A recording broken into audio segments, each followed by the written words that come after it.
अल Yemen hospital है Gaza के अंदर, इजराइल ने उस पर ही बमबारी कर डाली और 15 से 16 लोगों को कत्ल कर दिया।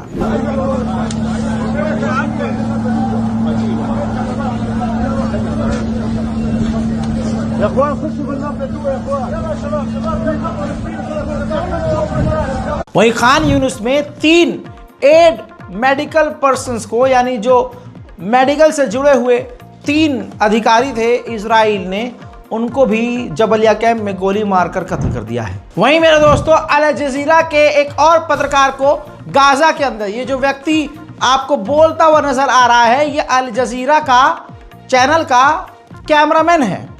ये बेचारे, क्योंकि इन पर गोलीबारी पहले ही से ही हो रही थी, तो ये रिकॉर्ड कर रहे थे कि इजराइल क्या कर रहा है, इजराइल की सेना किस तरह से इंसानियत को तार तार करते हुए अंतर्राष्ट्रीय कानून का उल्लंघन कर रही है। आपको बता दूं कि ये बोल ही रहे थे कि इसी बीच इनकी गर्दन में इजराइल ने गोली मार दी।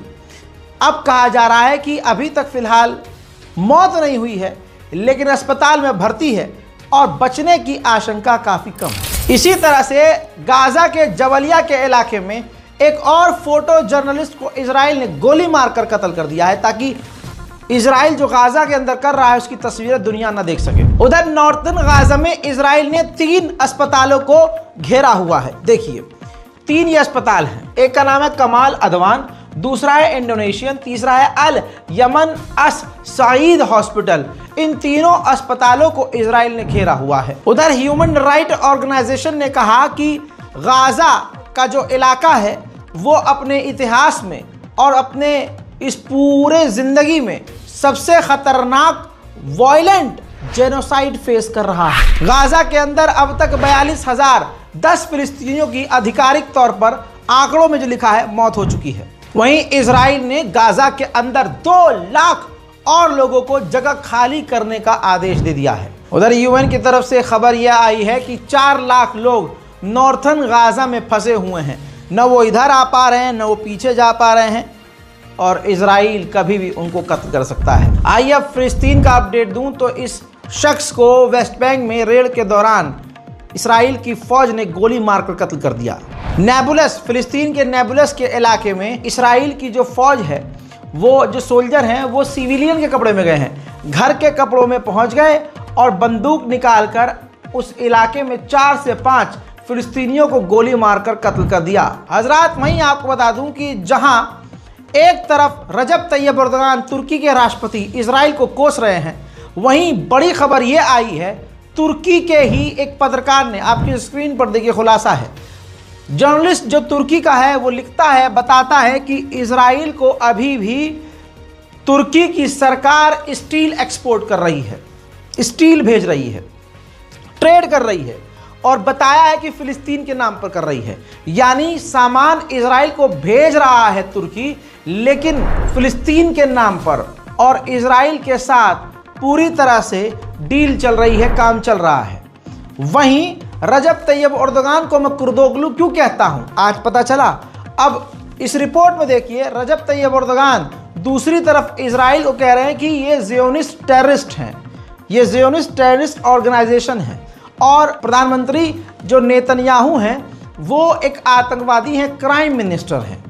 सामने से ये कह रहे हैं और अंदर से इजराइल से कामकाज भी चल रहा है। इसी तरह से सऊदी अरब का भी गद्दारीपन या यूं कहूं जलीलपन भी देख लीजिए। इस व्यक्ति को देखिए, एक इराकी फौजी मक्का मदीना गया और उसने काबा शरीफ के करीब फिलिस्तीन का झंडा पकड़ लिया, लहरा दिया।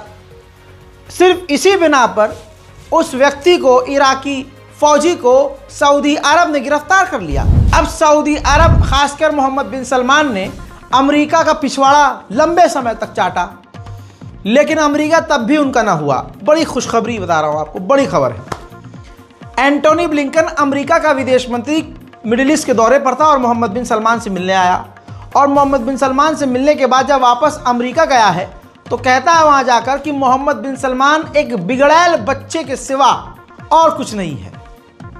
तो यानी मोहम्मद बिन सलमान ने इतना कुछ किया और अमेरिका के इशारे पर चल रहे हैं, लेकिन इसके बावजूद अमेरिका का विदेश मंत्री उन्हें बिगड़ैल औलाद कह रहा है। वहीं फिलिस्तीन के अंदर जो इब्राहिमी मस्जिद है, इजराइल ने उस मस्जिद को मुसलमानों के लिए बंद कर दिया है, मुसलमान नहीं जा सकते, लेकिन यहूदियों के लिए परमानेंट उस मस्जिद को खुला रखा है और आईडी चेक कर करके सिर्फ यहूदियों को जाने दिया जा रहा है और मुसलमानों को उनकी मस्जिद से दूर कर दिया गया है। ठीक इसी तरह से बैतुल मुकद्दस में यहूदी तो जा रहे हैं लेकिन मुसलमान घुस नहीं पा रहे हैं। देखिए,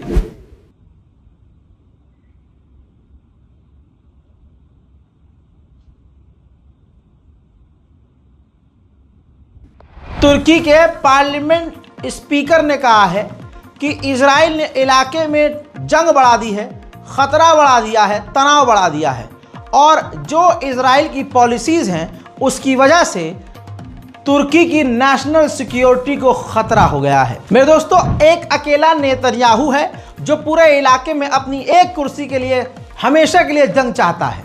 वरना सोचिए, मूसाद सबसे खतरनाक एजेंसी, जासूसी एजेंसी इजराइल की, उसके चीफ कह रहे हैं कि गाजा के साथ साथ इजराइल को लेबनान के साथ भी सीज फायर कर लेना चाहिए, जंग बंद कर देनी चाहिए, लेकिन नेतन्याहू ऐसा नहीं चाहता। मेरे दोस्तों, आयतुल्लाह सैयद अली सिस्तानी जो इराक के मौलाना हैं, इमाम हैं, रहनुमा हैं और दुनिया भर में उनके करोड़ों की तादाद में फॉलोअर्स हैं, उनको निशाने पर दिखाया। कल मैं रिपोर्ट दिखा चुका हूँ आपको। उनको इजराइल ने निशाने पर दिखाया तो इराक भड़क गया।